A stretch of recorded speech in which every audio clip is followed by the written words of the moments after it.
Hello అండి, అందరికీ నమస్తే. మనం ఏదైనా కూరగాయల మార్కెట్కి వెళ్ళామనుకోండి, కూరగాయలు తెచ్చుకోవడానికి వెళ్తే మనము అందులో పుచ్చున్నాయా, లేదున్నాయా, మంచివి లేదా ఉన్నాయా, మనం మంచిగా ఏరుకుంటాం కదా.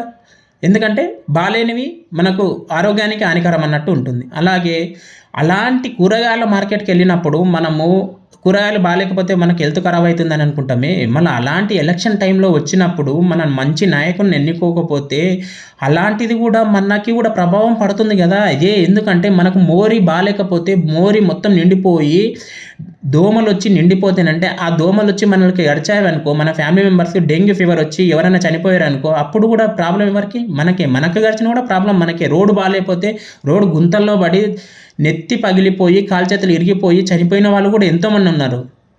ఆ బాధ్యత ఎవరిది? మనదే. ఒక్క కూరగాయల విషయంలోనే మనం ఇంత చూస్తుంటే, మనం ఓటు వేసే సమయంలో మనం అప్పుడెంత చూడాలి? దయచేసి అన్నల్లారా, అక్కల్లారా, అవ్వల్లారా, తాతల్లారా, ప్రతి ఒక్కరూ మీరు ఇలాంటి డబ్బులు తీసుకొని మీరు ఓటు వేస్తే జరిగే నష్టం ఎవరికో కాదు, మనకే, మన ఫ్యామిలీ మెంబర్స్‌కే. ఏదో డబ్బులు తీసుకున్నాం ఈ పూటకు అయిపోయింది అన్నట్టు కాదు. ప్రతి ఒక్కరూ ఆలోచించి ఓటు వేయాలి. ఇలాంటి వాళ్ళిచ్చే 500కి, రూ. 1000కి ఆశపడ్డామనుకోండి, అవి మనకు సంవత్సరానికి ఎంతైతే రూ. 2, రూ. 3, రూ. 4 అంత చీప్‌గానా మనము? అంత చీపా? కాదు గదా. మనకో బాధ్యత ఉంది. ఓటు అనేది మన బాధ్యత, మన హక్కు. దాన్ని మనం కరెక్ట్‌గా వినియోగించుకోవాలి. దయచేసి ఎవరు అలా చేయకండి. ఎలాంటి బానిసత్వానికి లొంగకండి. ఎలాంటి దానికి మనకు ఇది గాకండి.